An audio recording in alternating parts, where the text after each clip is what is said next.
Okay, this is about the millionth time I've tried to record this. It's going to be a little bit of a rant, something that I think really needs to be talked about, something that needs to be addressed, and a discussion that needs to be had about fitness content creators, influencers on social media. And it's just something that first of all, this is something I think is really important. If you think this is important, if you think this is accurate, please give a like to this video, comment down below, share this video with your friends, help this video and this message to spread. This is something that I want to talk about, first of all, because it's something I've noticed in my own content, something I've come to understand a little more based on the videos I've made and the experiences that I've had, and also something I'm starting to notice a lot more in other fitness YouTubers and fitness content creators, and something that I think other people are starting to recognize as well, but something nonetheless that needs to be addressed and talked about. And I'm going to specifically address a few things like, well, first of all, I think fitness content on YouTube, fitness influencers, there is too much that is in fitness that is at the extremes. Because at the end of the day, I think that fitness should be about becoming a healthier version of yourself. And I think a lot of what is promoted in fitness, a lot of the trendy stuff, a lot of the stuff that gets a lot of views, is really not healthy and kind of goes against that message. I'm going to talk about a few things like 10,000 calorie challenges, like big cheat days, things like intense bodybuilding competition preps, and things like, and steroids. I'll talk about steroids too. Those are the three biggest things. First of all, these calorie challenges, and if you've seen my videos, you know that I've done these crazy big food challenges as well, and they're so popular with people on fitness YouTube. It's like, and this isn't, it's interesting because you don't really see those videos from people in like different genres of YouTube. It's like a fitness YouTube thing to do the 10,000 calorie challenge. Does that make any sense? People who promote fitness, living a healthier lifestyle, being a healthier version of yourself, having a healthy body, eating like 10,000, 15,000, 20,000 calories worth of junk. Like, does that make any sense? It doesn't. And like, I can't just say this and you think like that's kind of hypocritically. You've made videos like this before, and I totally understand that, and I'm trying to go away from that now that I've kind of understood that. But why do we make these like videos of just eating tons of junk food when fitness is supposed to be about healthy eating, promoting a healthy lifestyle? And I'll answer that question. Another one: bodybuilding competition preps, intense bodybuilding, because you see it all over. I feel like it's becoming a normal thing to compete in bodybuilding in some way for fitness content creators. I feel like it's almost like that's what you're supposed to do, because there are so many people that just decide to compete. I feel like it almost seems like everyone's competing, and I've talked about this in a video before, that if you are like a fitness person, it almost seems like the message is being sent that the end goal of getting in shape, of like lifting weights, of being involved in fitness, is to compete in bodybuilding, in physique, in whatever it is. And that's not the case. Like, the end goal of lifting weights, of exercising, of getting in shape, like, is to be a healthier, better, stronger version of yourself, not to step on the stage. Maybe that's something that people want to pursue, especially if you can do it at a high level and make money from it. That makes sense. But at the same time, every single person who does a bodybuilding show or competition prep says during the prep, when they get down to that extremely low body fat lean stage, they say this is not healthy. But everyone does it. getting down to that crazy, crazy low level of body fat is very unhealthy. I've done it before, and I've talked about it on this channel, how you can go back and watch the series. Getting down to absolutely shredded levels of body fat is something that's not sustainable. It's something that's very unhealthy for you. And then coming out of that, and this is something that I have talked about so much that I struggle with, coming out of that, I see so often, more and more, I'm seeing people on YouTube talk about this as well, that it develops excessive eating and eating disorders and binge eating, and you come out of that period like worse than you were before. And you have this insane rebound. Someone like Christian Guzman, who's super big in the fitness YouTube, had posts almost every year after his competition prep, puts on like 30 pounds. He just posted the video the other day. He put on 30 pounds rebounding off his competition prep. Someone like Glenn Gillen, someone that I've watched on fitness YouTube, who just came off of doing his first show and developed, like, has struggled with binge eating for the last month. Something that I've talked about so much on my channel. I did my intense diet, getting to crazy low levels of body fat, came off of it, binge ate my way for the next month, 2 months, 3 months. It's something I'm still struggling with like over 2 years after. So first of all, getting down to an unhealthy level of body fat, putting your body in an unhealthy position, and then developing some kind of eating disorder off of that is something that's very unhealthy. It's something that is so readily promoted to the point that it almost seems like the end goal is to compete, and that puts people so easily in a position to get themselves to bad eating habits, have a terrible relationship with food, and be unhealthy. So these two things here, we have like the two extremes of massive, intense overeating and like restricting yourself, crazy, low levels of body fat, unhealthy on both ends. There's so much on these extremes. And the reason, like, as a content creator, I fully understand that the reason why we see so much of this is that stuff gets views.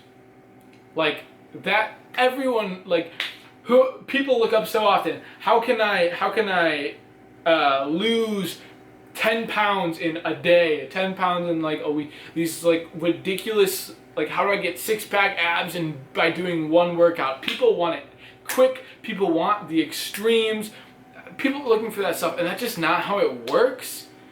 But nonetheless, that's what people want to see. That's what gets the views. That's what's exciting. People love seeing people eat food because it's just like our animal desire. That creates such a problem because obviously these things are not ideal and pretty unhealthy, but the middle, like how fitness really should be, which is, and as well, everyone goes through these stages of like bulking and cutting, and you could do a very moderate bulk, and you could do like a very moderate approach to putting on muscle slowly over time. But no one wants to see that. That's boring. That's not exciting. It doesn't get the views. You could do a very like low intensity cut, like just shed a few pounds of body fat, do it a very healthy way, but no one wants to see that. That's not exciting. That doesn't get views. People want to see it happen quick. People want to see the intense diets, getting down to crazy low levels of body fat. People want to see the huge dirty bulks, the 10,000 calorie challenges, the 5,000, 6,000 calories a day days of eating. People want to see that stuff. That stuff gets views. The healthy, like the proper way to do these things, that's not exciting. It's boring. It doesn't get views, so people don't do it. And when that's not promoted, then everyone else doesn't do it. And that's such a problem. Because we're promoting so much on the extremes and not promoting enough on the actual healthy middle that we're sending off the wrong message. And it stinks. Because no one's going to promote the stuff in the middle. Because it doesn't get views. If you try to promote the stuff in the middle, you don't get views, no one will listen to you anyways. And that's so, it's really annoying as someone who makes videos as well. Because I understand that the stuff on the extremes isn't like the healthiest thing for me. But in terms of like creating content, how do I make the middle exciting? How do I make the straight path, the healthy path, like the simple, easy bulk, like the easy mini like diet, just like a small calorie deficit, a small calorie surplus, like training consistently, training in a healthy way that's not gonna like tear down my joints and stuff, that's like a very healthy approach to fitness. How do I make that exciting? It's very hard. So like there's almost no incentive to do that. And there's no incentive to put out those videos. And every fitness content creator, it's like, it really stinks. And I understand why people make these. It's the reason why I've made those big food challenge videos and I've done the crazy diets. And it leaves you in an unhealthy and a not very good place, mentally as well. But you have to think about like what kind of message are you promoting? If you look at fitness, like what is being promoted out there, and there's way too much in the extremes, way too much that's unhealthy. And I want to talk about steroids as well. I'll add steroids into this rant because people are coming out more and more about their drug use, about being unnatural, because people are calling out people and saying, you know, stop pretending to be unnatural, talk about your drug use. And I think on one hand that's good. I think on one hand that like the argument is that if you are like selling people on a product, if you're selling people on your results and pretending to do it naturally, then that's like that gives people false hope. But at the same time, if everyone is letting people know that they're doing performance enhancing drugs, it makes it more acceptable. And it makes it seem, for someone who's getting into fitness, for maybe a younger person or any person that sees more and more people are coming out about their steroid use. And that if I want to get from A to B or A to Z, whatever, then I should probably also hop on. Everyone's doing it. I should hop on. And they might do those substances in an unhealthy way. And like, I don't know much about steroids, but I do know that the healthiest approach to steroids is not doing them.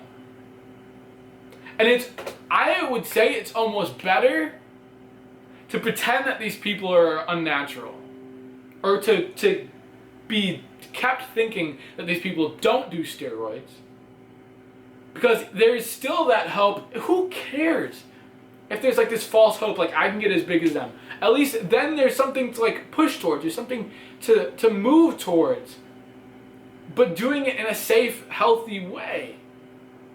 Because if you think, in order to get from here to here, I have to get on steroids, and so many people are doing it, then it almost becomes more acceptable, and more people will get on that. So really, what I want, like the take-home message of this video to be, is almost an awareness for other content creators, and for people who watch them, that there's too much on the extremes.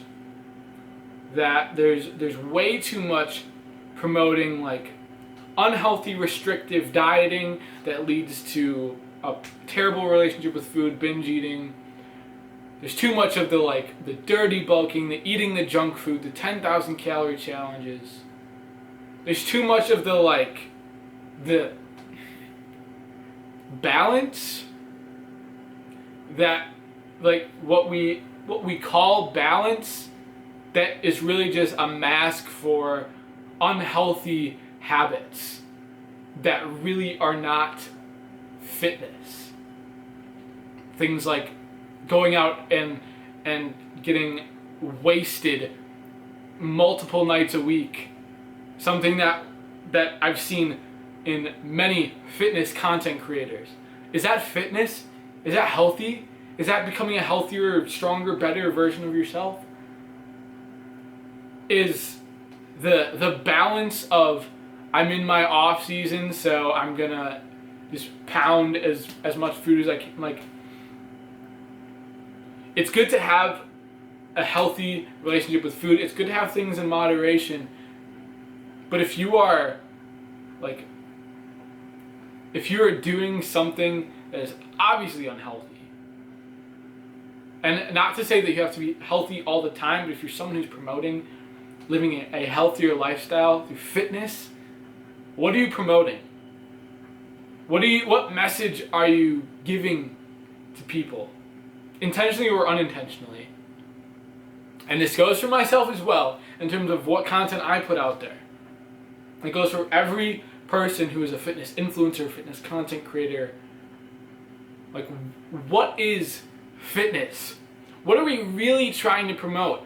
And I think it should be becoming a healthier, stronger, better version of yourself. And it really stinks that the healthiest way to be, that middle line, that moderation, that steady approach, that consistency just isn't exciting, doesn't get views, it's not trendy, it's not fun, and that stinks because it's hard to post that stuff. But what are we promoting? Maybe just to be more aware of it, for people who watch them to understand that that middle line is where you should really be. That the big excessive videos, the challenge videos, the intense restriction, the intense looks is not really the goal. It's not really the way to be. But the overall idea of fitness, of healthier habits, of working out, of eating healthy, those kinds of things that get promoted, listen to that. And follow that. And find that middle line, that healthy approach, that true balance. Not the balance of unhealthy eating and drinking and bad habits, but becoming a healthier, stronger version of yourself. End rant. I hope I think I said what I wanted to say. Again, please like the video, comment down below, share this video with your friends, spread this message. I think this is so important. It's something that needs to be said, addressed, talked about more.